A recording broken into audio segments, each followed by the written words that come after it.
Posteriormente a trastuzumab llegó el estudio HANA con el trastuzumab subcutáneo, que ha demostrado igualdad en cuanto a tasa de respuesta a patología completa respecto al trastuzumab endovenoso, por lo que ya hace unos años que también pasó a usarse de forma indiferente al endovenoso. Pero ¿cuál es nuestro objetivo? Nuestro objetivo es curar pacientes y curar el máximo de pacientes posibles.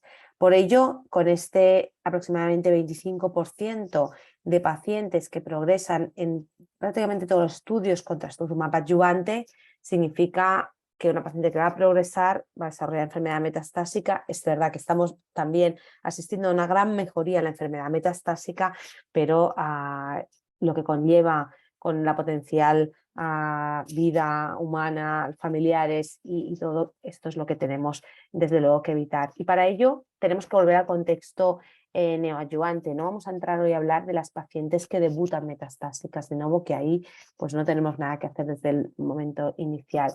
Seguimos teniendo los factores que a día de hoy siguen siendo los clásicos de siempre, los factores como son el tamaño, la invasión ganglionar, la presencia de receptores hormonales, el grado, el Ki67, invasión linfovascular, y estos factores siguen teniéndose en cuenta a la hora de decir tratamiento. Y tenemos datos antiguos del metaanálisis de Cortázar en el que había pacientes que no habían recibido trastuzumab, pero lo que vemos que enfermedad ER2 positiva es claro que a la que aumenta el estadio tenemos hasta un 50% de pacientes que reciban, con lo cual a más estadio, más riesgo, y esto se ha considerado en todos los estudios que han incluido pacientes en neoadyuvancia. Se ha considerado el TNM por encima de otros factores que hoy estamos aquí para discutir, como son los factores biológicos, que desde mi punto de vista también tienen mucho peso y hay que dárselo. Y de ello, de esta necesidad, empezaron a llegar nuevos tratamientos. Y un poco para romper, y porque pues al final todos los que estamos aquí somos médicos, yo creo que a través de un caso clínico va a ser más fácil un poco ir desgranando. Y aquí les presento una paciente de mi consulta que visité en octubre del 19, una paciente de 59 años sin antecedentes, una diabetes tipo 2 controlada y tampoco antecedentes familiares, que en una mamografía de screening se objetiva a una distorsión, por lo que se inicia un estudio. En la mama derecha se ven dos lesiones de 35 y 21 milímetros sospechosas y múltiples adenopatías en la axila, más o menos 7 o 8 de cortical engrosada. Algunas con hilio, habían perdido el hilio y eran lógicamente de aspecto metastásico. La resonancia nos da luz a una lesión de 78 por 60 por 42 milímetros con una curva de captación tipo 3 sospechosa y las adenomegalias en la axila que ya habíamos visto. Aquí pueden ver pues cómo realmente la lesión llega prácticamente de posterior a anterior y las adenopatías en la axila. La biopsia confirma un carcinoma infiltrante con un grado 2, receptor estrógeno 60, progesterona 80, un ER2 3 cruces por inmunistoquímica y un Ki67 del 50%, y el ganglio que se funcionó fue positivo para metástasis de carcinoma. La exploración se objetiva una lesión de 4x4 y una adenopatía de 2 centímetros, con lo cual estamos ante una paciente con un tumor de mama derecha, un T3N1 luminar ER2 positivo y con un Ki muy elevado. En las opciones terapéuticas que tendríamos, y aquí sería donde me gustaría estar en la sala y que pudiéramos votar a mano alzada, pues tendríamos hacer una cirugía, dado que igualmente vamos a hacer una mastectomía radical modificada, o dos opciones con neoadyuvancia. Una para ver la respuesta biológica y en caso de no tener una respuesta adecuada poder modificar el tratamiento y por tanto el curso, y la otra pues para diseñar una mejor cirugía tanto a nivel mamario como axilar. Vamos a continuar.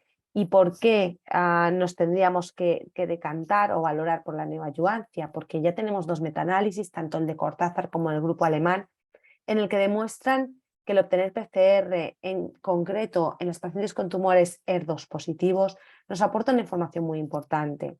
Aquellas pacientes que lo tienen pueden tener, sobre todo aquí el receptor hormonal negativo, tienen un mejor pronóstico, pero sin duda tenemos que centrar nuestros esfuerzos en aquellas pacientes que no obtienen esta PCR, porque ahí podemos impactar con los nuevos tratamientos a cambiar ese curso de enfermedad.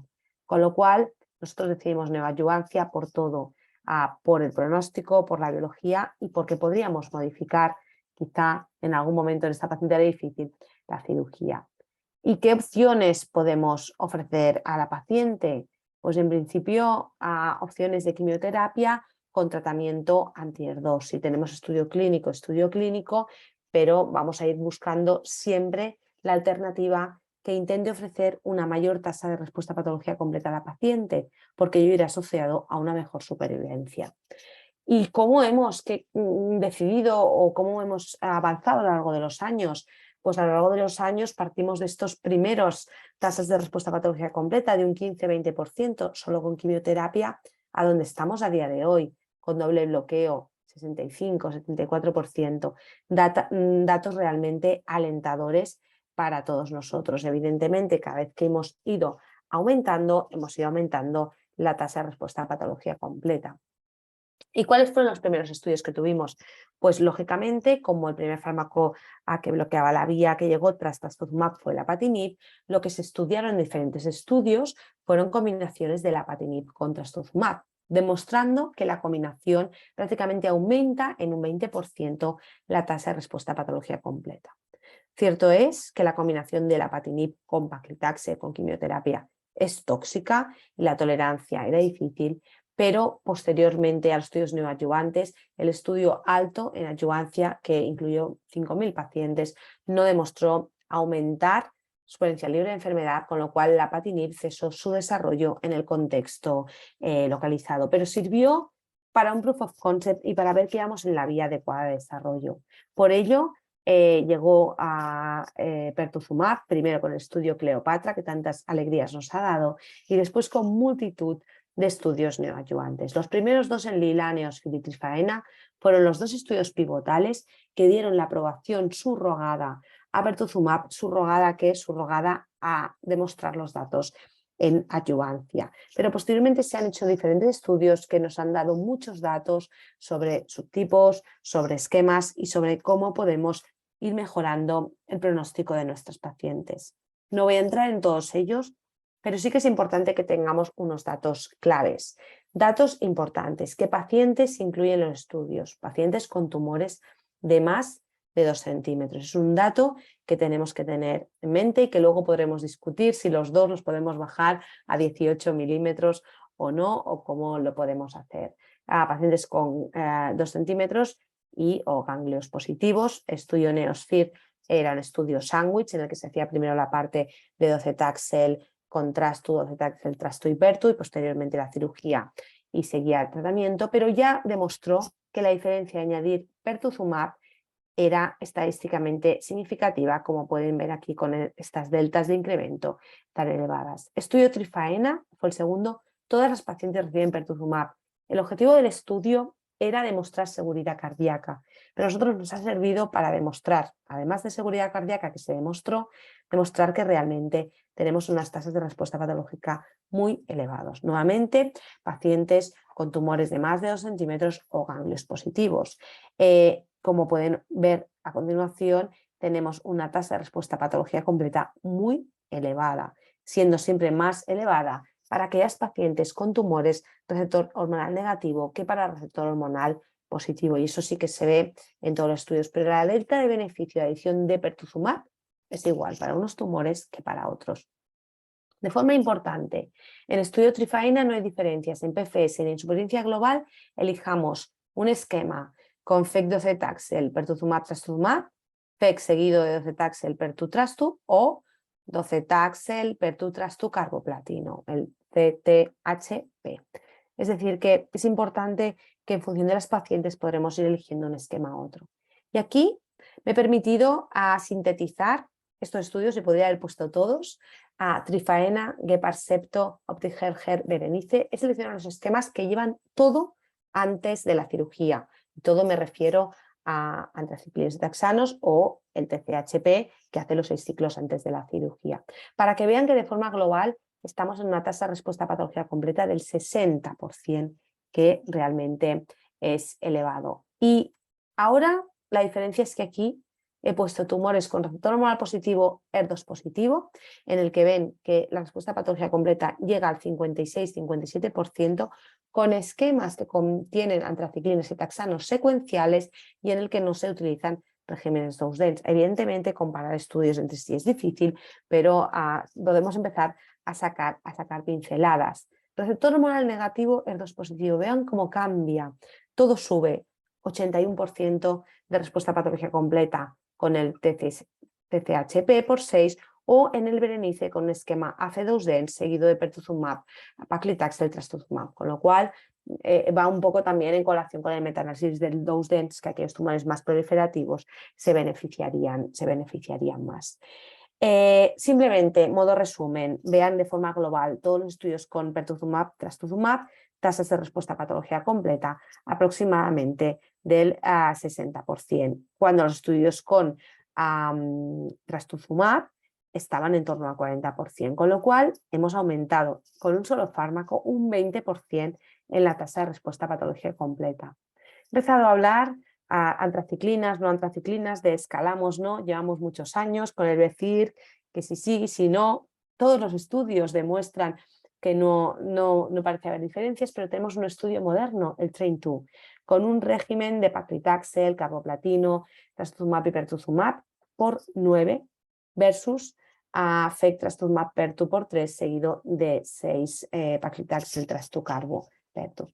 No hay diferencias ni en tasa de respuestas, ni en tasa de respuestas entre receptor hormonal positivo y negativo, es decir, que la hipótesis que teníamos en los primeros parece caer, y ni en supervivencia global. Con lo cual, estudio moderno, podríamos pensar que podemos descalar las antraciclinas, como he comentado, datos del BECIR 006, con ya 10 años de seguimiento, y realmente lo que vemos es que en los dos grupos que llevan a trastuzumab, la supervivencia global y la supervivencia libre de progresión en pacientes ganglios positivos es muy similar, con menos toxicidad cardíaca, con lo cual podríamos estar preparados para empezar el descalado. Es decir, que en España ya hay centros en los que hacen mucho tratamiento sin antraciclina. Nosotros seguimos bastante anclados a la antraciclina.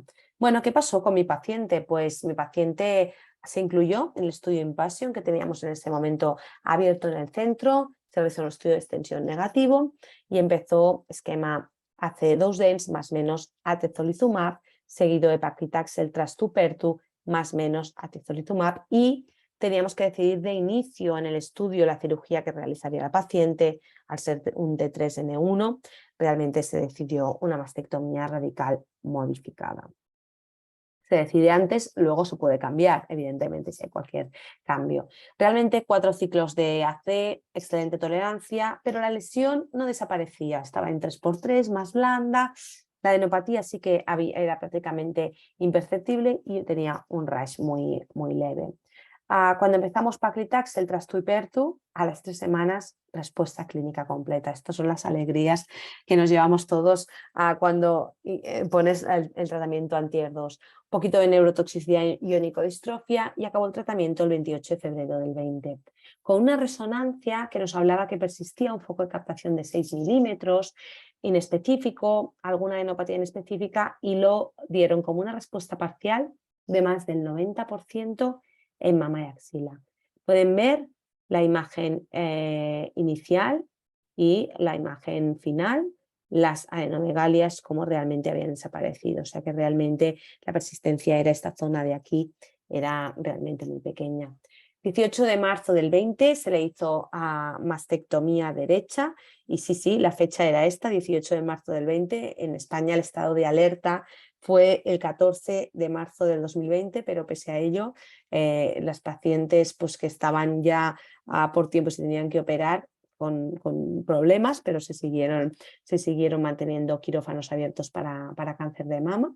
Se hizo la mastectomía, ganglio centinela y una linfadenectomía axilar sin incidencias. Es decir, que en ese momento en nuestro centro estábamos haciendo el estudio de validación interno de la Target Axillary Dissection, y entonces tuvimos 3 centinelas y el clip de marcaje, negativos todos ellos. Probablemente en este momento no hubiéramos continuado, pero en ese momento estábamos validando y se hizo una linfa toda negativa. En nuestra serie realmente tenemos un 100% de concordancia en tumores ER2 positivos y una respuesta completa en mama, con lo cual podemos pensar que muy bien, que estamos contentos. Y entonces la siguiente pregunta es, paciente con respuesta a patología completa, ¿qué debemos hacer? ¿Continuamos bloqueando la vía? ¿Continuamos con trastuzumab y dado que era luminal añadimos la hormonoterapia? ¿Continuamos un doble bloqueo con trastuzumab y pertuzumab y la hormonoterapia? ¿O pautamos TDM1? Pues bueno, vamos a ir a las guías. Las guías más actualizadas hay varias, ESMO, ASCO, esta es de San Antonio de hace 3 años, pero prácticamente el algoritmo que copian los diferentes ponentes es muy similar. Y es que tumores de más de 2 o ganglios positivos hagan tratamiento neoadyuvante, como en nuestro caso, y si hacen PCR tenemos que valorar pacientes que eran N0 inicialmente, completar un año de trastuzumab porque el riesgo es bajo y considerar para el pertuzumab, y en pacientes que eran N1 inicial o más, como es nuestro caso, completar un año de trastuzumab, y aquí pone más, pero lo que ponen las guías es más menos, es decir, valorar pertuzumab en función de la disponibilidad en cada medio, porque la disponibilidad alrededor del mundo en el contexto adyuvante es diferente. Si no tenemos PCR, TDM1 y valorar otros tratamientos. Y vuelvo a esto, porque es importante la PCR, porque si no la hace, es donde tenemos que ir a buscar cómo podemos modificar la historia natural de la enfermedad. Y si la hace, ¿estamos 100% seguros que esta paciente está curada?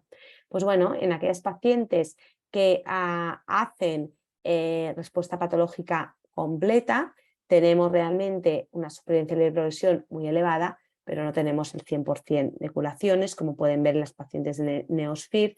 Tenemos aproximadamente de aquellas pacientes que hacían respuesta patológica completa, un 12% de recidivas en las pacientes que recibían pertuzumab. Y sin embargo, más recidivas en aquellas pacientes que hacen respuesta a patología completa y solo reciben trastuzumab.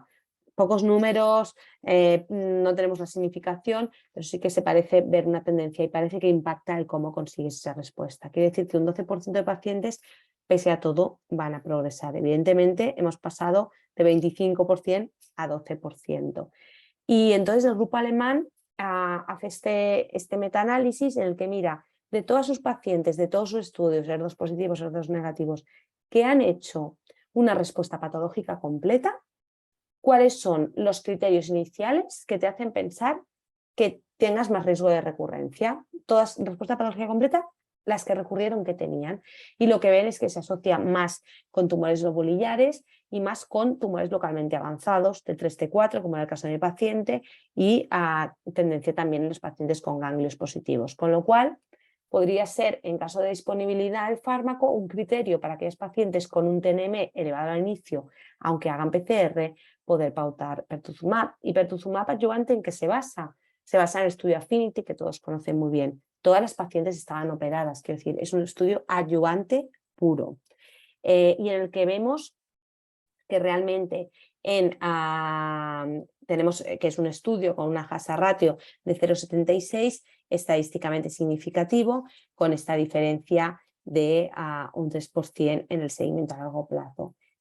¿Cuál es la cohorte de pacientes que se beneficia? Claramente, aquellas pacientes ganglios positivos tienen este beneficio a 6 años del 4%. Sin embargo, aquellas pacientes ganglios negativos no parecen tener beneficio de la adición de pertuzumab. Y esto, pues bueno, es importante tenerlo en cuenta. Independientemente de la expresión del receptor hormonal positivo o negativo, que al principio parecía que iba a haber diferencias, porque las curvas del receptor hormonal negativo se separaron muy rápido, sin embargo el receptor hormonal positivo, como toca por sus recidivas más tardías, han tardado, ambos se benefician. Esto llevó a la aprobación de Affinity adyuvante por las diferentes autoridades regulatorias. Nosotros utilizamos la EMA, que es muy estricta en este momento, con sus escalas de validación le dio un B, y Affinity tiene una hazard ratio de 0,76 que es muy similar al obtenido o inferior al obtenido cuando añadimos taxanos, cuando demostramos que el inhibidor de aromatasa era superior a tamoxifeno. Y es importante decirlo porque en los últimos años nos hemos acostumbrado a hazards de 0,50 y todo lo que no se hace 0,50 pues parece que no es nada. Un beneficio de un 0,76 significa un beneficio en 24%. Sí que es verdad que cuando pruebas un tratamiento nuevo por primera vez versus nada, es más fácil obtener beneficio que cuando vamos sumando. Volvemos a mi paciente y continúa tratamiento adyuvante con trastuzumab, pertuzumab, porque dentro del estudio clínico así estaba escrito, más menos atezolizumab. Realmente hizo prácticamente ninguna toxicidad que podamos pensar que es inmunomediada, pero bueno, hay pacientes que no lo hacen, con lo cual no sabemos si hizo atezolizumab o no. Le pautamos letrozol adyuvante, hizo su radioterapia como correspondía. La siguiente pregunta es, si esta paciente no hubiera hecho una respuesta a patología completa, ¿tenemos algún mecanismo a día de hoy para cambiar el pronóstico de nuestras pacientes? Pues bueno, la respuesta nos la dio el estudio Catherine. El estudio Catherine, un gran estudio recibido en San Antonio ya hace unos años, que aquellas pacientes que no hubieran hecho una respuesta a patología completa y hubieran recibido un mínimo de 6 ciclos de quimioterapia, que podían ser 9 semanas de taxanos, antraciclinas y mínimo de 9 semanas de trastuzumab, se randomizaban 1 a 1 a TDM1 o trastuzumab, que era el estándar. Realmente se incluyeron tumores, incluso pues realmente excepto tumores T1A, T1B, el resto había todo tipo de tumores. Y ya lo ven, supervivencia libre de enfermedad invasiva, una hazard ratio de 0,50 con este beneficio porcentual tan elevado.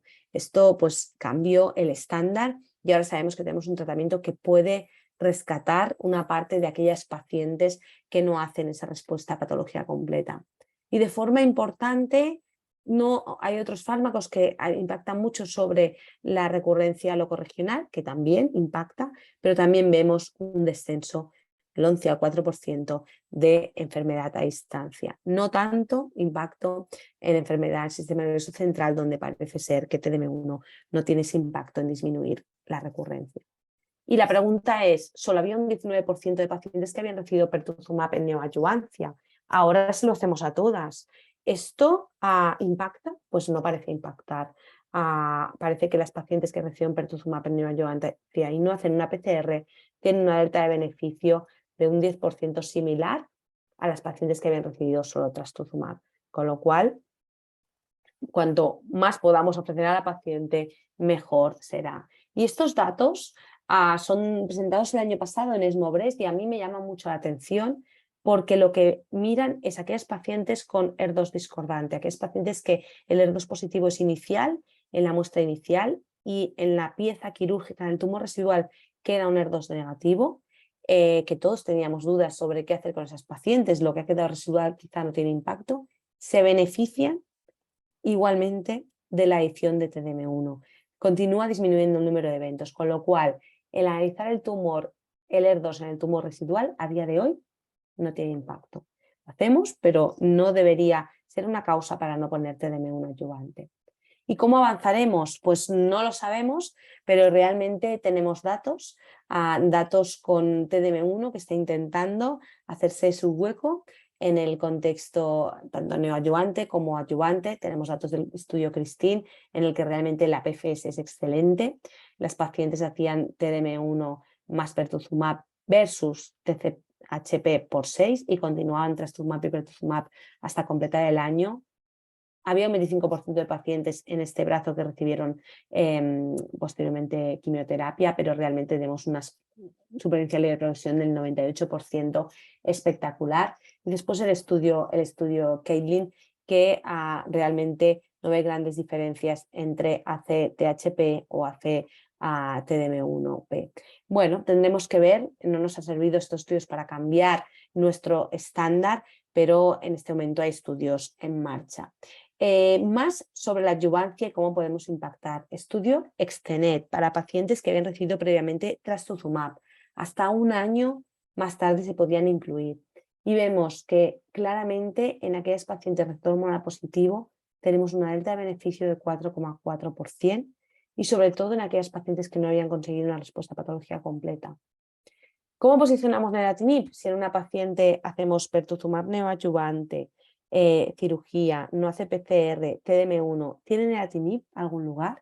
Pues en España lo estamos empezando a usar en pacientes receptor hormonal positivo de muy alto riesgo, explicándolo lógicamente a las pacientes con una pauta de inicio, que no es la del Extenet, que es la pauta del control, y ahora en este momento tenemos en marcha un estudio que se llama DIANET, con diferentes pautas de tratamiento para realmente saber, poder ver cómo lo tenemos que usar.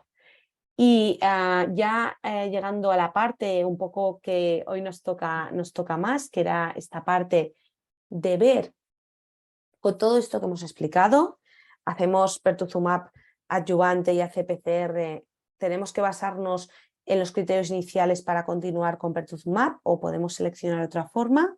A todas las pacientes que no hagan PCR tienen que hacer en fila a TDM1 neratinib, o tenemos algo que nos ayude a seleccionar qué pacientes de escalar. Por falta de tiempo no he entrado en el TOLANI, en el ATEM, en estudios para pacientes que se supone que son de bajo riesgo, pero que en un seguimiento a 7 años vemos que hay unas pacientes que empiezan a caer un poquito las curvas, aquí hay retorno hormonal negativo. Con lo cual, para poder curar más pacientes y tampoco dar toxicidades innecesarias, porque yo creo que tenemos que pensar en la paciente, no necesitan todo, todas, y también en la toxicidad financiera. Estamos en momentos en los que pues en Europa estamos viviendo el inicio de una crisis y hay que ser conscientes que debemos pautar las cosas pues realmente con un fundamento. Y para ello, pues bueno, nosotros en nuestro grupo, en nuestro laboratorio, desde Solti, ¿cómo lo vemos? Lo vemos que la biología debería guiarnos y ayudarnos siempre a la toma de decisiones.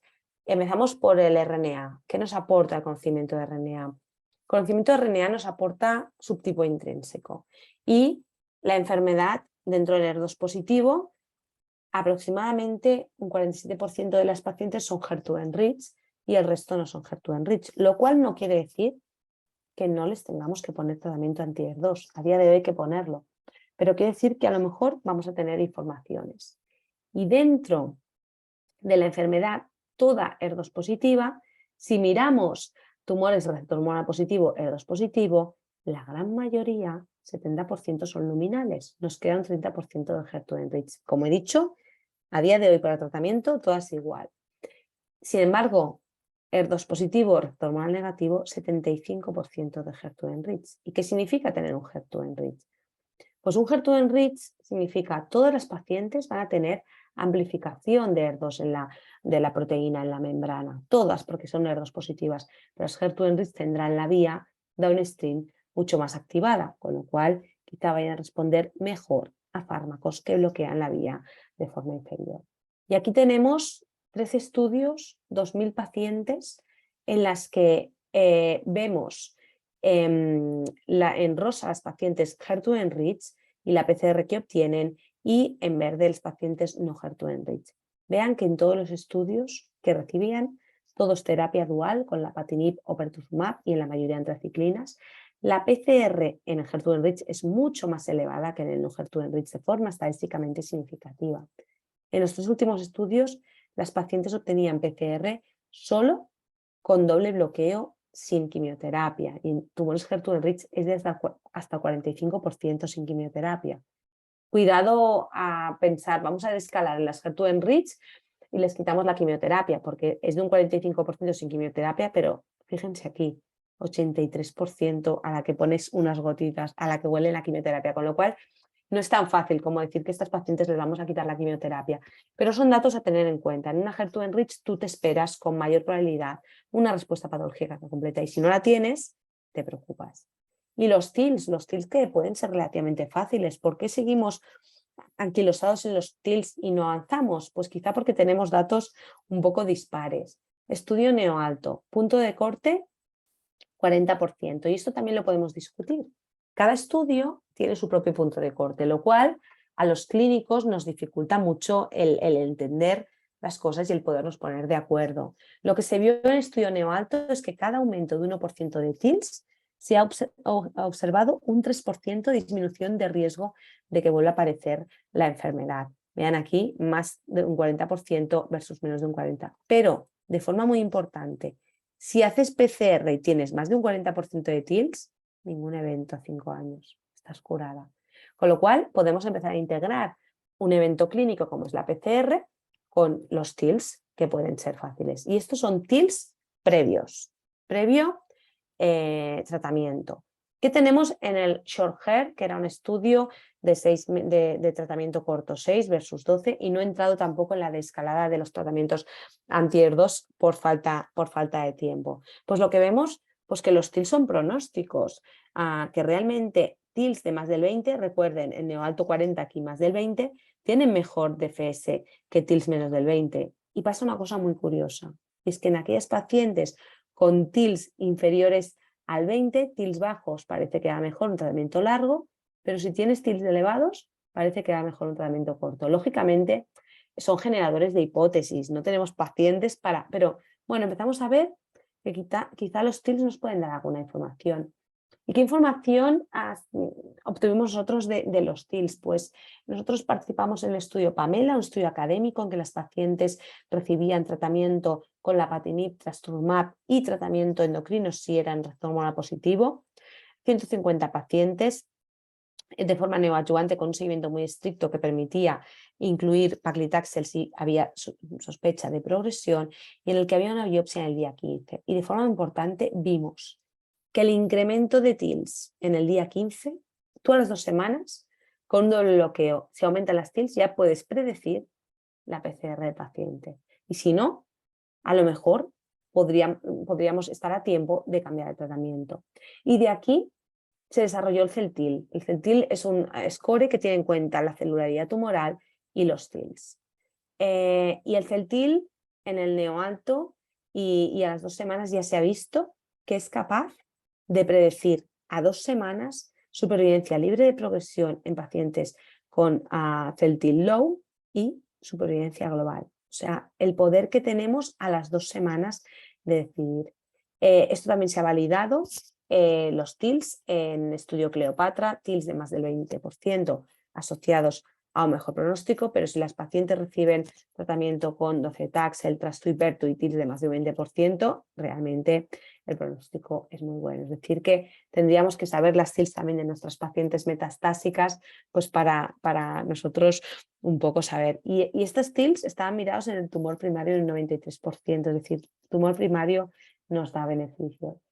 ¿Y qué pasa posneoadyuvancia? Realmente no lo sabemos, hay pocas series, pero hay series de poquitas pacientes en las que parece que TILs posneoadyuvancia elevadas en ER2 positivo es peor, en cambio en triple negativo puede ser mejor. Con lo cual, posneoadyuvancia yo creo que necesitamos más datos para saber lo que pasa. Vamos a dejar de mirar los TILs y nos vamos a ir a proteína ER2, que tanto últimamente estamos oyendo. El HER2-low ha llegado para quedarse y al final es expresión proteica, ¿no? Niveles de expresión de ER2. Pues esto en el laboratorio del Dr. Pratt se han mirado niveles de ERBB2 por mRNA y lo que se ha visto que aquellas pacientes que tienen niveles elevados tienen más posibilidad de hacer una respuesta patológica completa que aquellas que no lo tienen. En el mismo estudio, 79 versus 48, 66 versus... Es decir, que es prácticamente la mitad en cada estudio. Y se ha validado en diferentes estudios. En EMIRE en Teresa con TDM1, viendo que aquellas pacientes que tienen ERBB2 high tienen más posibilidades de respuesta a TDM1. Tiene lógica, TDM1 no tiene efecto bystander, ahora lo sabemos, y cuanto más proteína tengas en la superficie donde linkarse, probablemente más efecto. Estudio Cleopatra, nuevamente también se demuestra que niveles altos de ERBB2 se asocian a una mejor PFS. Y aquí lo podemos ver en el estudio de trastuzumab lapatinib, donde nuevamente ERBB2 high se asocia a un mejor pronóstico, con lo cual pues a lo mejor tendríamos que incluir la información de ERBB2 high con los TILs y hacer nuestro propio algoritmo. ¿Y por qué ERBB2 high responde más? Porque si miramos ERBB2 high, 83% son HER2 enriched, es decir que al final ERBB2 high la vía está hiperactivada a downstream. Así que bueno, nuestra propuesta o cómo lo vemos sería poder integrar, en un mundo ideal, la información que nos aporta el subtipo intrínseco, los TILs y la infiltración inmune, el tamaño tumoral, los ganglios, no nos podemos olvidar, y toda aquella información que tengamos y con 2-4 biomarcadores poder decir esta paciente hará tratamiento A, esta paciente tratamiento B, tratamiento C, o como mínimo así debería ser hacia donde va la medicina de precisión que tanto está costando en este mundo global en el que vivimos. Y para ello, el doctor Pratt diseñó este test, el HER2-Dx, que es el primer test genómico para pacientes con cáncer de mama HER2 positivo. Como todos saben, tenemos ya hace años plataformas génicas para tumores luminales, pero no teníamos ningún test que nos ayudara a clasificar nuestros pacientes con tumores HER2 positivos. ¿Cómo se diseñó? Pues partiendo de una training dataset del ShortHER con 435 pacientes, luego se validó en una cohorte independiente. Y lo que se ve aquí es que con 17 variables en las que se integran información clínica, genómica y los TILs, tenemos una variable continua que se asocia con supervivencia libre de progresión y que nos asociaba con PCR. O sea que es importante ver cómo somos capaces de ver en las pacientes que tienen el test medio o alto, cómo tiene un peor pronóstico aquellas pacientes que tienen un low risk en el test. El test ha sufrido modificaciones y finalmente en 2020 se comercializó a finales del año pasado el test.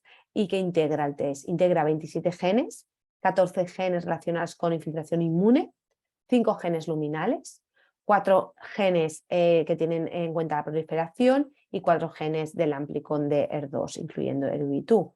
Con esto llegamos al test. Y como he dicho, tenemos realmente las pacientes que tienen un mejor pronóstico en azul, de las que tienen un peor pronóstico, y también tenemos información sobre aquellas pacientes que van a tener más posibilidad de PCR y aquellas que no lo van a tener.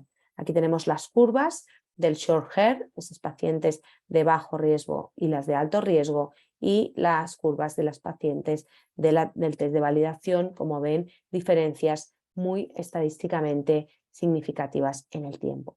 Aquí tienen un ejemplo de lo que nosotros le ponemos la información clínica, el tamaño, estatus nodal, y el test nos da por una parte el riesgo de recidiva, que en este caso es bajo y nos dice que la paciente tiene un 97% de supervivencia de progresión a 5 años cuando se trata con quimioterapia y trastuzumab. Todas las pacientes habían recibido quimioterapia y trastuzumab, había pacientes también que habían recibido pertuzumab. ¿Qué posibilidades de PCR tiene? Esta paciente muy bajita posibilidad de PCR, un 23%, y una expresión media de ERBB2 ya te dice que tiene una posibilidad baja de respuesta a TDM1. Quiere decir que te da información para poder integrar.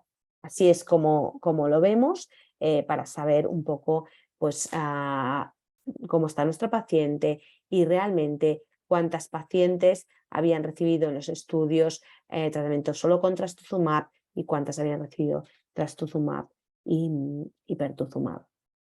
¿Para qué se puede utilizar el test? Pues para utilizar una estrategia de desescalada en aquellas pacientes de bajo riesgo y sentirnos cómodos en algunas pacientes con un Tolani, o para escalar en aquellas pacientes en las que veamos que el riesgo es alto.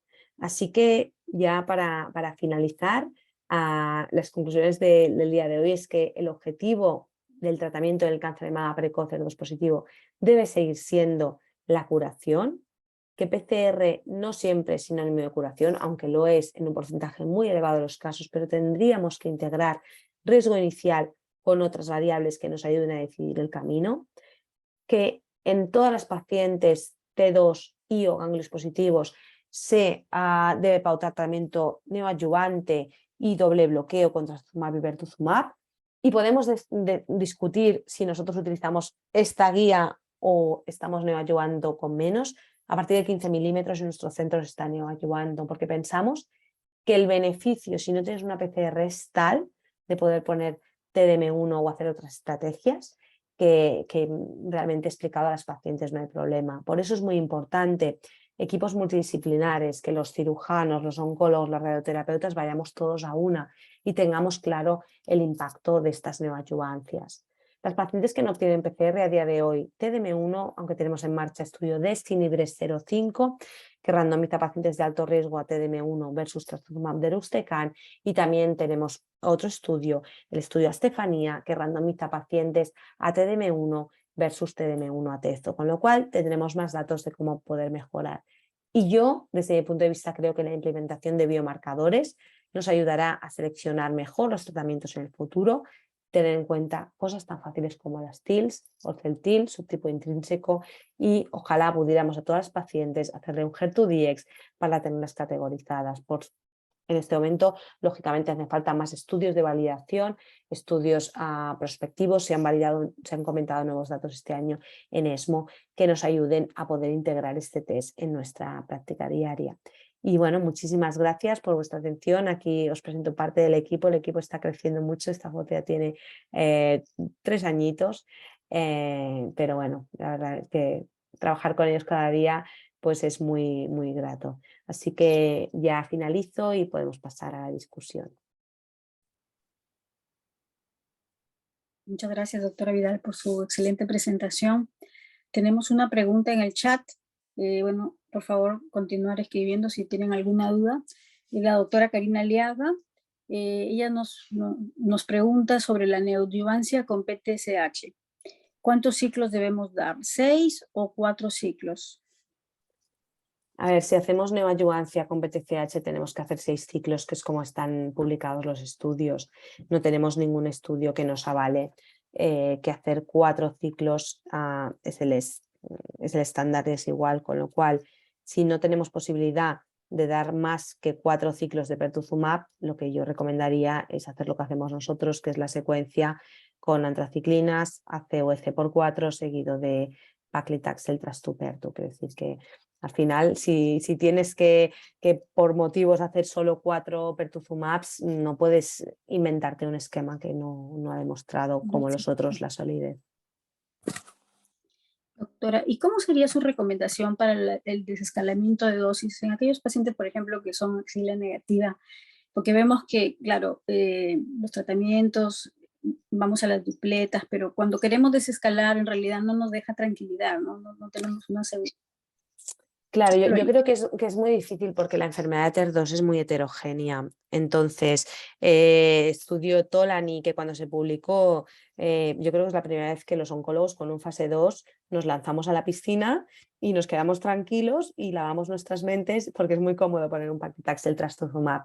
Pero yo en la consulta, cuando tengo una paciente de 40 años con un tumor de 12 milímetros y tiene un Kidel 80, no me quedo tranquila con un Tolani, quiero decir. Entonces, no sé, haré un TCH, no lo sé, pero haré algo más que un Tolani. Entonces yo creo que aquí los biomarcadores debería ser donde tendrían que ayudarnos, porque todos sabemos que tumores muy pequeñitos, T1A y T1B, tenemos las series del Memorial, que si no haces tratamiento, esos tumores tienen un riesgo de progresión muy alta. Y haciendo un Tolani, totalmente de acuerdo ahí, tienen un 98% de supervivencia libre de progresión.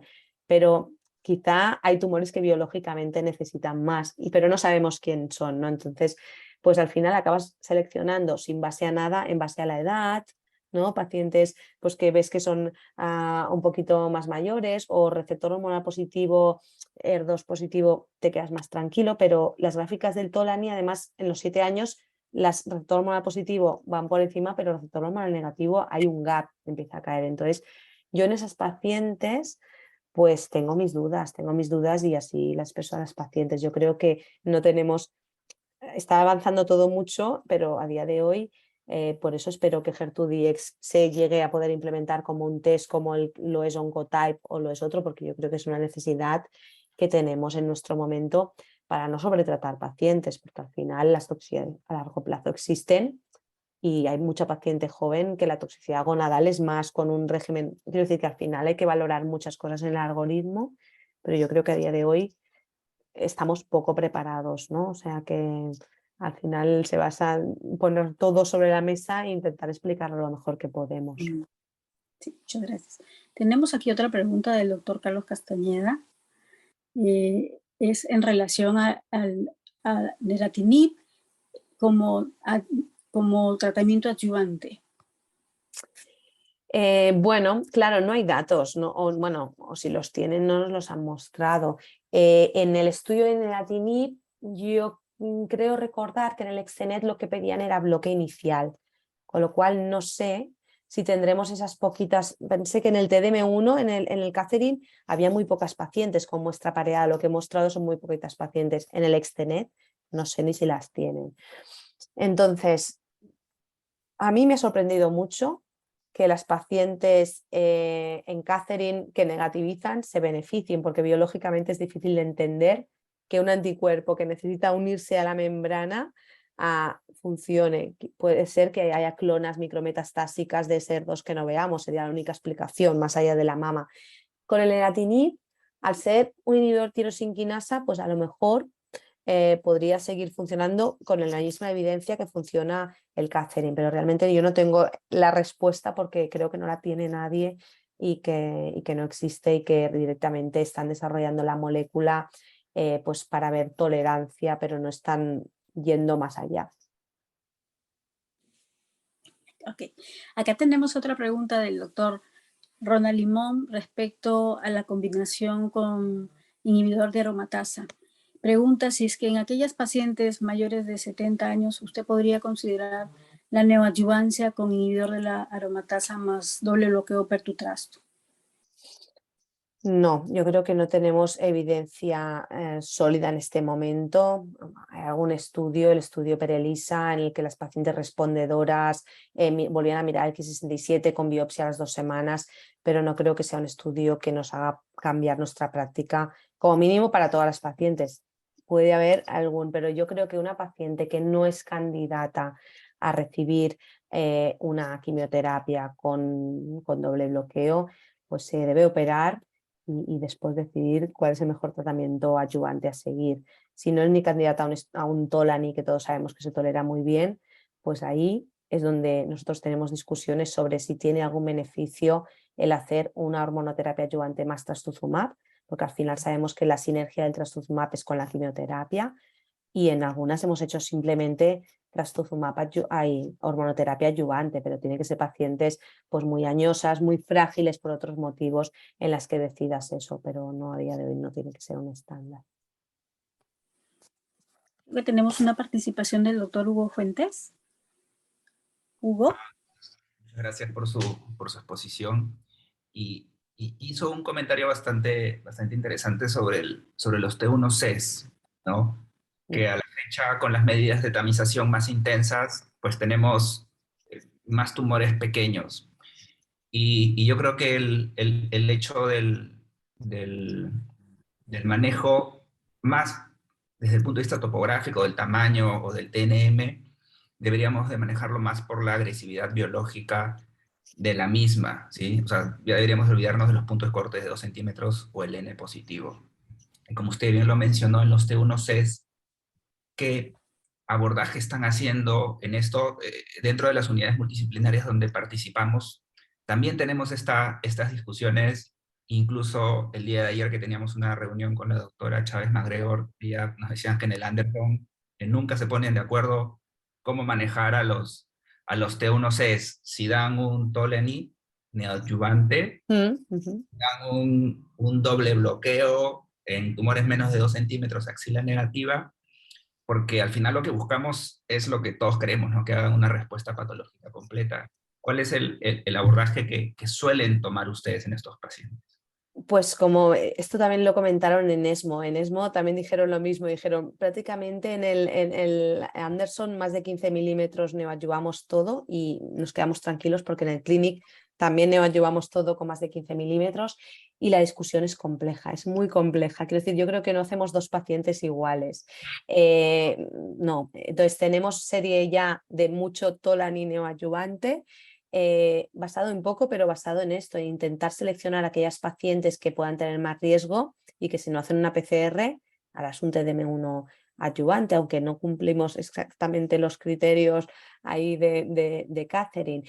Y hay otro grupo de pacientes que, como bien dice, nos basamos más en la biología tumoral, es decir, una paciente con un tumor de 16 milímetros que tiene un Ki67 del 60%, yo me siento muy cómoda haciendo unas atraciclinas y unos taxanos, no podré poner pertuzumab porque no llego a los 2 centímetros y la guía no me deja, pero pondré un trastuzumab, ¿no?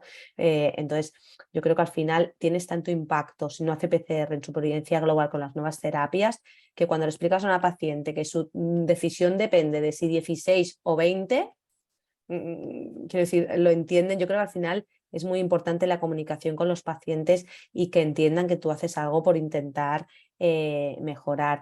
Nosotros tuvimos el estudio PERGAIN y el estudio PERGAIN neoayudaba a todos los pacientes por encima de 15 milímetros y eso es lo que hizo que todos nuestros todo el mundo en la unidad cambió de repente al tener un estudio clínico. Fue lo que, porque hasta ese momento era, ¿pero qué estudio lo demuestra? Cada día ¿pero qué estudio? Y no había estudio. Y cuando tuvimos un estudio clínico, a partir de ahí ya fue un poco la guía que empezó. Pero no somos consistentes en cuanto a neoadyuvancia, sino que lo decidimos caso a caso porque al final no tenemos evidencia. Ahora en este momento sí que es cierto que tenemos la suerte de, gracias al doctor Prat, tener el HER2-Dx y desde hace 6 meses se lo hacemos a todas las pacientes y con ello decidimos. Entonces ahí sí que niveles altos, ahí sí que tenemos nuestra discusión de grupo, todavía no tenemos estudios prospectivos, es cierto, pero bueno, intentamos implementar algo más que lo que hacíamos antes basado en receptor hormonal, en edad, un poco en lo que, bueno, todos tenemos, pero yo creo que sin duda la neoadyuvancia tiene que ser el camino para las pacientes. Muchas gracias. Agradecemos a la doctora por su excelente participación. En realidad, muchas preguntas que nos aclaran conceptos y siempre todavía nos quedan dudas, pero en el camino creo que se va aclarando bastante. Como usted dice, cuando podamos hacer la prueba para poder categorizar el riesgo, en realidad creo que recién vamos a poder hacer un desescalamiento. Muchas gracias, doctora. Esperamos tenerla en próximas participaciones. De parte de la Sociedad de Mastología, muchas gracias por su participación y ya que pueda descansar. Gracias. Un placer y muchas gracias. Gracias, doctora. A continuación tenemos la presentación del doctor Hugo Fuentes. El doctor Fuentes, muy conocido por todos nosotros, es médico oncólogo del Instituto Nacional de Enfermedades Neoplásicas, director ejecutivo del Departamento de Investigación del Instituto y médico staff de Aliada. El doctor nos va a dar la charla sobre resistencia al tratamiento de cáncer de mama HER2 positivo. Bienvenido. Gracias, Natalia. Gracias al doctor Castañeda por la organización y por la invitación, y a ti, Natalia, por la moderación. A ver. Me ha costado un poco tratar de aterrizar toda la información que ha podido haber. No tiene ningún orden lógico, que personalmente es lo que trato de hacer dentro de mis presentaciones, pero esta no cumple esa regla, y lo entenderán cuando comience la charla. Algo que hay que tener en consideración, y reforzando lo que mencionaba la doctora Vidal, uno es que tengamos en cuenta que los tumores por concepto tienen una heterogeneidad intratumoral, que hace que clonas sean sensibles y clonas que sean resistentes al tratamiento. Y ante la exposición de un agente, clonalmente, en el tiempo, esto va a variar, ¿sí? Por lo tanto, la biomarcación en el tiempo no va a ser igual. Eso nosotros lo vemos en cáncer de pulmón, ¿sí? Donde las mutaciones van a ir variando de acuerdo a la exposición de drogas, y esto también podría ocurrir en cáncer de mama. Por lo tanto, es importante que tengan en conocimiento esto. Es por eso que en enfermedad avanzada nosotros solemos hacer rebiopsias para ir viendo cómo se modifican estas en el tiempo ante la exposición de tratamientos que nosotros vayamos a dar. En enfermedad HER2, nosotros no solamente consideramos una variable, no solamente consideramos si es que tiene o no HER2, que probablemente la doctora Vidal ya lo ha mencionado, sino todas las variables que se mencionan en la gráfica. la edad de la paciente, en la invasión o no linfovascular, el tamaño del tumor, la coexpresión de receptores hormonales, y entenderemos la importancia más adelante, la evaluación del Ki-67, y el T y el N por el tamaño del tumor y el compromiso ganglionar. Todas estas variables nosotros vamos a poder tenerlas para poder tomar una decisión. Y tener en cuenta que el ER2 no es una variable dicotómica de positiva o negativa. Es una variable continua y cada vez su complejidad se va haciendo. Por inmunohistoquímica tenemos en consideración que pues, tenemos 4 grupos, 0, 1, 2 y 3 cruces, siendo los extremos lo más fácil, negativo y positivo, y el 2 cruces indeterminado. Y por pruebas de amplificación, veremos que tenemos subgrupos, una vez más, los grupos extremos serán los más fáciles, positivos o negativos. Sin embargo, el grupo 2, 3 y 4 son más complejos para la interpretación. Por lo tanto, el ER2 no es una variable tan simple como decir positivo o negativo. Entendamos que existirán varios tipos de acción de todos los agentes anti-ER2 que tenemos a la fecha. Lo más conocido, pues, serán los que actúan sobre la porción extracelular del receptor del ER2, que como sabemos tiene 3 porciones, una porción extracelular, una porción transmembrana y la porción tirosinquinasa.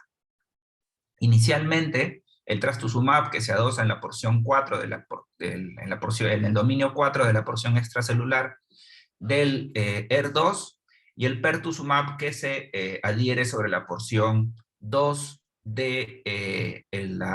sobre el dominio 2 de la porción extracelular del ER2. Y el principal efecto que genera el pertuzumab es la inhibición de la heterodimerización entre el ER2 y el ER3, que es el que tiene mayor impacto con respecto a la activación de estas vías intracelulares, de la MAP quinasa y de la PI3K-KT mTOR. Sin embargo, sabemos que existen otras formas de poder inhibir esta vía.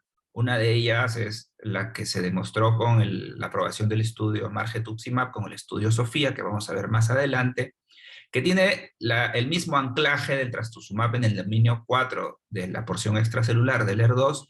Sin embargo, la porción FC tiene una avidez distinta con el mecanismo de activación del sistema inmunológico. El doble bloqueo de la porción extracelular lo hemos visto en el estudio Cleopatra, que todos ya sabemos que es estándar of care en primera línea en cáncer de mama ER2 avanzado, que comparó pertutrasto asociado a docetaxel versus trastuzumab placebo. Esto, en su análisis de 8 años, demostró un beneficio significativo del doble bloqueo asociado a taxano en comparación de Herceptin asociado a taxano, con medianas de sobrevida global de 57.1 meses para la combinación versus 40.8 meses para el trastuzumab agente único. Y lo bastante interesante es que a 8 años, 1/3 de los pacientes se encontraban vivos con la combinación. La otra estrategia, como habíamos visto de modo de acción, es el margetuximab, que como vimos es la misma porción del anticuerpo. Sin embargo, la porción FC es distinta, modificada, y tiene una mayor afinidad sobre esta variable, ¿no?, del CD16A. Esto fue demostrado en el estudio SOFIA. Si bien es cierto, es un estudio positivo desde el punto de vista estadístico, pero su beneficio clínico fue bien marginal porque hubo un delta de 0.9 meses en comparación a trastuzumab y quimioterapia.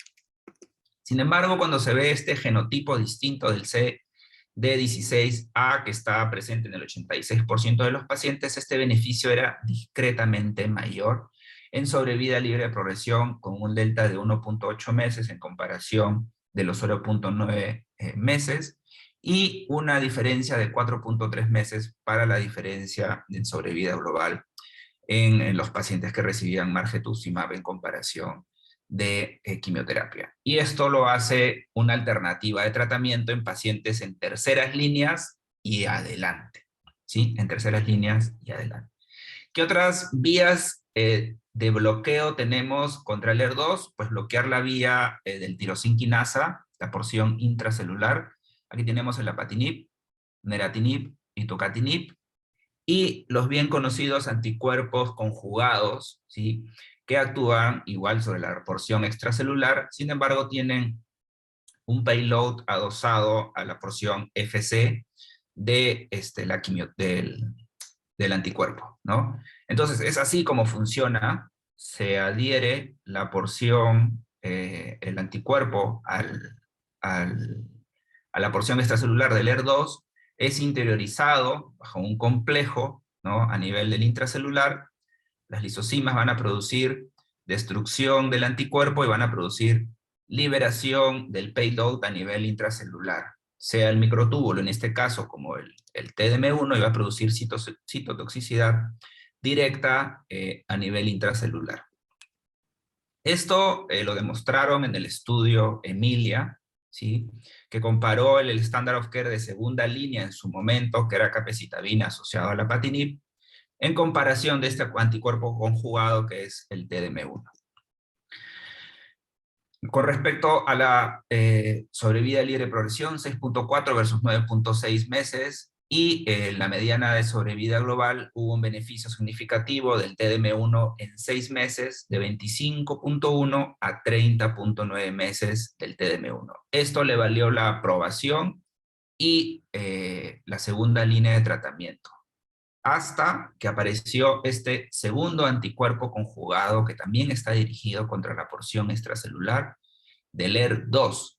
Sin embargo, tiene otro payload. Acá juega un concepto bastante interesante, ¿sí?, que incluso se comentó en el ESMO de este año, que no necesariamente lo que vence la resistencia es el anticuerpo, sino lo que vence la resistencia es el payload, o sea, la carga, o la quimioterapia adosada a este anticuerpo, porque yo cambio el tipo de citostático o el tipo de quimioterapia adosada a este anticuerpo y puedo vencer la resistencia y mejorar las respuestas de forma significativa en enfermedad avanzada y ya, como lo ha mencionado la doctora Vidal, en enfermedad temprana, sobre todo en enfermedad residual.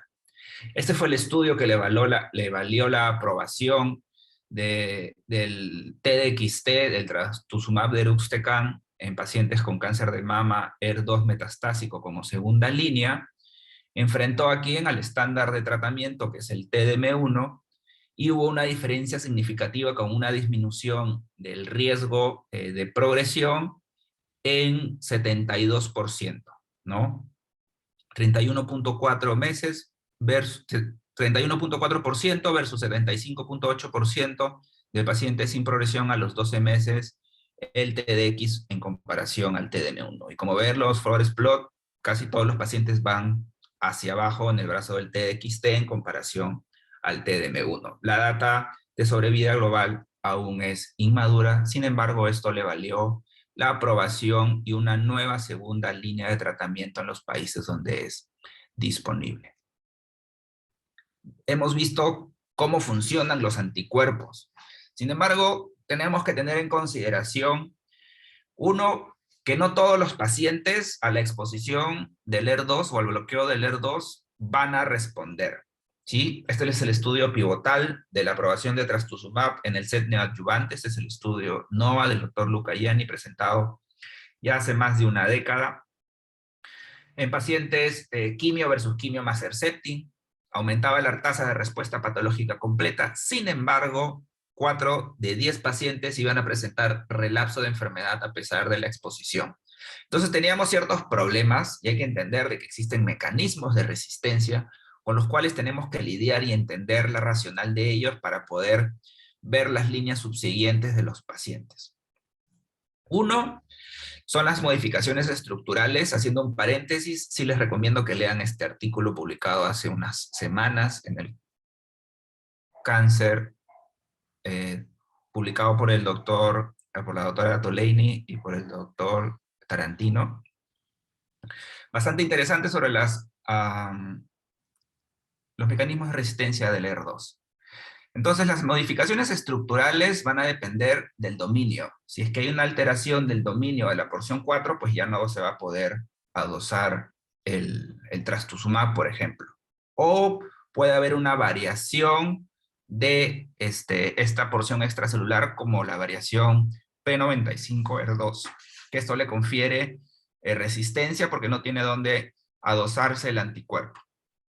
Otras son mutaciones activadoras, que per se no requiere la dimerización, ¿sí? Porque nosotros entendemos por concepto básico que para que se active el ER2 tiene que dimerizarse o unirse a otro receptor, sea el mismo, o sea, homodimerización, o sea distinto, como en este caso una heterodimerización. Cuando esto está mutado, no necesita de esta dimerización para actuar. Por lo tanto, tiene una activación constitutiva y tiene mecanismos perennes de activación de las vías intracelulares de la MAP quinasa y del PI3K-KT mTOR.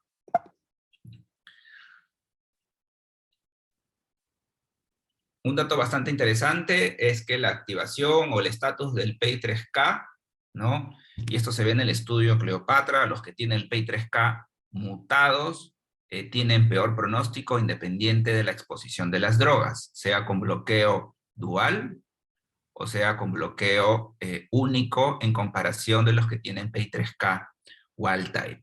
Si bien es cierto, el beneficio del doble bloqueo es independiente de la mutación, pero vemos de que tiene un factor pronóstico, sin embargo a la fecha no se utiliza de forma rutinaria para toma de decisión. Algo que es bien importante y entenderíamos la racional del por qué los luminales B, ER2 no responden tan bien a la manipulación neoadyuvante, es porque existe un crosstalk entre los receptores del ER y el receptor de estrógeno. Esto hace mecanismos de resistencia para un lado o para el otro. Mecanismos de resistencia para el estrógeno y mecanismos de resistencia para el ER2. Lo otro es que exista un aumento de expresión del ER1, que es el EGFR, o el ER3, y esto va a condicionar mayor activación constitutiva por heterodimerización o por hemodimerización de la vía del ER2. Entendamos que el crosstalk o la coexpresión de receptores hormonales y ER2 van a condicionar resistencia, y eso lo vemos en los resultados de neoadyuvancia, que cuando hay coexpresión de receptores hormonales, hay una disminución significativa de las tasas de respuesta patológica completa, como lo vemos en estas tablas, que van, por ejemplo, en el ODFIR de 26 a 63%, o en el Trifaena entre 40 y 84%. Hay una disminución de casi 50% de las tasas de respuesta patológica completa cuando existe coexpresión de receptores hormonales. La otra causal, esto ya lo ha mencionado la doctora Vidal, en los subtipos intrínsecos de los ER2 puro, 3/4 de ellos, ¿sí?, de los tumores ER2 puros, son HER2-enriched, por lo tanto, la predominancia de esta vía va a ser mayor, y la respuesta al tratamiento neoadyuvante o en enfermedad avanzada va a ser mayor. Sin embargo, en los que tienen coexpresión de receptores hormonales, más del 60% de los pacientes tienen enfermedad luminal por subtipo intrínseco. Es por eso que explicamos, tanto por la coexpresión de receptores hormonales, el 60% tienen un subtipo intrínseco luminal, asociado a que la coexpresión y el crosstalk entre estos receptores le confiere resistencia al ER2. Por lo tanto, como vemos en la parte inferior, en el color granate y en el color verde, existe una disminución del 50% entre los HER2-enriched y los no HER2-enriched, con respecto a la respuesta patológica completa, entendiendo este mecanismo de resistencia con la coexpresión de receptores hormonales y ER2. Vemos que al no tener esta coexpresión, este es un estudio presentado en el ASCO del año pasado, ¿sí?, del grupo alemán, al no tener esta coexpresión de receptores hormonales, las tasas de respuesta patológica completa incrementan de forma significativa, incluso en esquemas no tan tóxicos como el paclitaxel semanal asociado a pertutrazto, con tasas de respuesta patológica completa que llegan al 90%, ¿sí? Que el 90%. Esto reafirma el concepto de resistencia por crosstalk entre receptores hormonales y ER2. Y cuando vemos el subtipo intrínseco, aún de los que tienen que los ER2 puro, como hemos hablado, 3/4 de ellos son HER2-enriched. Sin embargo, la subpoblación o el subtipo intrínseco basal tiene tasas de respuesta patológica completa 0, ¿sí? 0. Por lo tanto, esta es otra población no sensible al tratamiento neoadyuvante. Los otros mecanismos de resistencia son bajos niveles de HER2, definidos a la fecha como HER2-low, que sabemos, ya basados en los estudios del DESTINY-Breast, que la asociación o el uso de trastuzumab deruxtecan puede vencer esta resistencia y genera sensibilidad y eficacia en este grupo de pacientes con estos anticuerpos conjugados. Sin embargo, a la fecha ya hay descritos mecanismos de resistencias a los anticuerpos conjugados, y eso fue descrito en este año en el ASCO, ¿no? Y fueron descritos 14 mecanismos de resistencia a los anticuerpos conjugados. Algunos de ellos ya mencionados, las variaciones de la porción extracelular del receptor del HER2, que son las 4 primeras, que existe un aumento del reciclaje del HER2, alteraciones de las lisosomas, bombas de flujo, que lo que hacen el contenido de la quimio que se libera a nivel del citoplasma, pues son liberadas al extracelular. Las mutaciones del PI3K, como hemos mencionado anteriormente, son mecanismos de resistencia, y eso fue evaluado en el estudio Cleopatra, independiente del uso o no de bloqueo dual. Los bajos niveles de PTEN, deficiencia del ciclo celular, es por eso que hay estudios y se han presentado en el ESMO de este año, estudios asociados a inhibidores de ciclina con terapia anti-HER2, y las alteraciones de los microtúbulos y la inestabilidad microsomal. Como vemos, cada vez que existe o aparece una nueva forma de bloquear la vía del HER2, en este caso los anticuerpos conjugados, se describen nuevos mecanismos de resistencia que hacen más compleja o más interesante, lo vería yo, del tratamiento. Adicionalmente, y como lo mencioné al inicio, existe una heterogeneidad del tumor, y también existe una heterogeneidad del HER2 en el mismo tumor. Y esto puede ser entre un 10 y un 30% de los tumores. ¿Y esto cómo está definido? Esto está definido como la expresión del HER2 distinta en el mismo tumor en diferentes biopsias. Eso quiere decir que yo tengo un tumor, hago la biopsia en un sitio, me sale positivo, hago biopsia en otro sitio y me sale negativo. En promedio, en esta serie, vemos que esa heterogeneidad intratumoral del HER2 es 1 en 10, y se ve principalmente en los que tienen coexpresión de receptores hormonales. Por lo tanto, la heterogeneidad intratumoral del HER2 es mayor en los luminales BR2, ¿no? Casi el 80% de las heterogeneidades intratumorales se vieron en este grupo de pacientes, a diferencia de los dos HER2 puro. ¿Y esto por qué es importante tener que definirlo? Este es un estudio fase 2 de pacientes que recibieron tratamiento neoadyuvante con TDM1 asociado a pertuzumab, y vemos que los que tenían heterogeneidad intratumoral no tenían ninguna respuesta al tratamiento neoadyuvante, a la diferencia de los que no tenían heterogeneidad intratumoral, que las tasas de respuesta patológica completa con esquemas libres de quimioterapia, llámese TDM1 asociado a pertuzumab, llegan casi al 60%. Algo adicional, y creo que fue motivo de discusión y comentarios dentro de las preguntas de la doctora Vidal, era la variabilidad que existe en la expresión del HER2 en la enfermedad residual. Que esto puede ir, de acuerdo a la serie, como mencionamos en esta gráfica, entre el 15 y el 30%, y las teorías de la variabilidad de este receptor, de positivo a negativo, puede ser selección clonal, o un tema de analítica, o realmente cambios biológicos de la enfermedad a la exposición de un agente que es un agente anti-HER2. Esto, si bien es cierto, no se hace de forma rutinaria en todas las instituciones, tener que valorar la inmunistoquímica en el tejido residual. Sin embargo, se vio que la disminución o la pérdida del receptor del HER2 en la enfermedad residual tiene un comportamiento negativo en estas series retrospectivas. Por lo tanto, el conocimiento de estos mecanismos de resistencia del HER2 y los mecanismos de acción han hecho que los algoritmos de tratamiento de enfermedad avanzada se hayan movido muchísimo en los últimos 5 años. La primera línea sigue siendo el Cleopatra, un taxano asociado a doble bloqueo. TDM1 aún es considerado dentro de las guías de tratamiento de la NCCN, sin embargo, el esquema preferente, de acuerdo al DESTINY-Breast 3, el TDXT, tiene categoría 1 como segunda línea de tratamiento. Y terceras líneas de tratamiento y adicionales, tenemos inhibidores de tirosinquinasa, como el tucatinib asociado a trastuzumab capecitabina, y trastuzumab asociado a otros agentes, y como mencioné anteriormente a raíz del estudio SOFIA, margetuximab en terceras líneas y subsecuentes. Esto es lo mismo, es la guía del ASCO de este año con respecto a los algoritmos de tratamiento.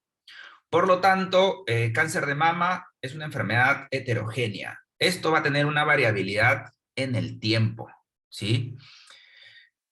Va a tener una variabilidad con respecto a la expresión de receptores y amplificación génica. Y esto es bien importante con respecto a la respuesta de la terapia blanco. Por eso es importante tener el conocimiento de que no es una enfermedad estática en el tiempo, de acuerdo a la manipulación, y esto es en todas las neoplasias, va a existir una variabilidad, por lo tanto la respuesta en el tiempo no siempre va a ser la misma. La heterogeneidad intratumoral, como lo mencioné en este estudio fase 2, va a predecir una mala respuesta al tratamiento de estos agentes en los cuales fueron estudiados, que fue TDM1 y pertuzumab, pero se desconoce si realmente este grupo de pacientes se podría o no beneficiar de añadir quimioterapia a la terapia anti-HER2. Es de suma importancia el conocimiento de estos mecanismos de resistencia, con el objetivo de entender la racional de líneas subsecuentes de tratamiento en este grupo de pacientes, sobre todo en enfermedad avanzada. Ir a la variabilidad de estos subgrupos intrínsecos, como hemos visto en los luminales BR2, 60% de ellos van a ser luminales, en comparación de los HER2 puros, que 3/4 de ellos van a ser HER2 enriched. Va a identificar pacientes altamente sensibles, sumados a las plataformas que ya nos ha mencionado la doctora Vidal, con el objetivo de encontrar poblaciones o subpoblaciones con pronóstico más favorable, por así decirlo, con el objetivo de desescalar la terapia. Eso es todo lo que he podido sintetizar. Espero haber podido cumplir los objetivos y muchas gracias. Muchas gracias, Hugo. En realidad es un resumen que desenmaraña todos los mecanismos anti-HER2. Si hubiera alguna pregunta, por favor, en el chat. Desenmarañado complicado. Yo te quería comentar, como lo has dicho tú, la importancia de la biopsia. Yo creo que hay que recalcar siempre la importancia de la biopsia. Quisiera que nos comentes. Yo creo que es muy importante dentro de las discusiones multidisciplinarias trabajar con un grupo de expertos, ¿sí? En esto. Uno, es de vital importancia la toma de la, o sea, y es algo que lo hemos hablado siempre con los patólogos y con los cirujanos. Es de suma importancia hasta la toma de la muestra, cuánto tiempo está en la fijación, cuánto tiempo está guardada la muestra, porque eso puede tener bastantes problemas. Lo segundo es la importancia del patólogo, ¿sí? Es muy importante que el patólogo esté totalmente capacitado y tenga todos los conocimientos para poder hacer las lecturas y relecturas de las muestras, ¿sí?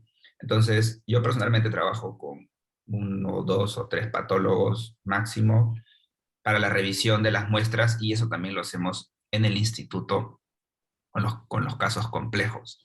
En los pacientes con enfermedad recurrente es importante la rebiopsia para poder ver esta variabilidad del receptor. Muchas veces, en algunas neoplasias es suficiente con que digan si es o no recurrencia de enfermedad. Llámese por un método distinto a la biopsia Trucut, llámese una citología. En cáncer de mama nosotros necesitamos tejido para poder hacer inmunohistoquímica y poder ver cuál es la variabilidad de los receptores, no solamente en HER2, sino en enfermedad luminal y en enfermedad triple negativa. Es importante realizar la rebiopsia en este grupo de pacientes y la revisión del mismo, con las recomendaciones de la toma de muestra y el procesamiento de la misma, ¿no? Gracias. En cuanto a al término que estamos utilizando mucho últimamente, que es el R2 Low, yo quisiera que en términos sencillos expliques qué es el R2 Low y por qué la importancia, ¿no? Porque estos términos los estamos escuchando cada vez más, vemos drogas que han hecho un cambio y como tú dices, hay muchos casos que van a ser R2 Low. Entonces, ¿cómo podemos, digamos, definir R2 Low?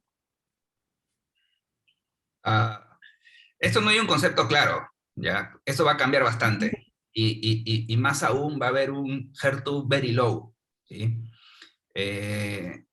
Más adelante. Y es que, siendo práctico, HER2 low es una cruz, dos cruces, ¿sí? Con FISH negativo, evidentemente, el dos cruces, ¿no?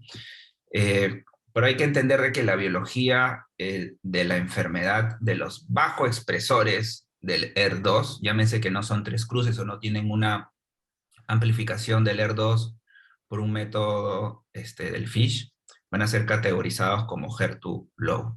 Esto lo vemos bastante similar desde el punto de vista biológico en la enfermedad luminal. Los que son bajo expresores de receptores hormonales, llámese menos del 10%, tienen un comportamiento biológico totalmente distinto que requieren un manejo diferente. Entonces, el HER2 low, una cruz, dos cruces, ¿sí? Con FISH negativo.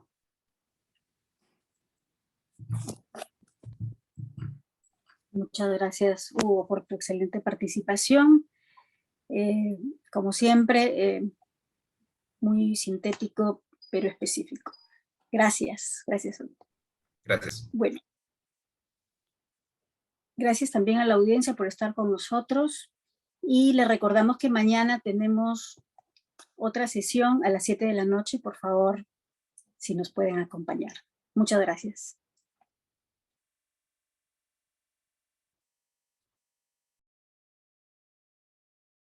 Gracias a todos, nos vemos mañana a 7 de la noche. Buenas tardes. Cerramos sesión.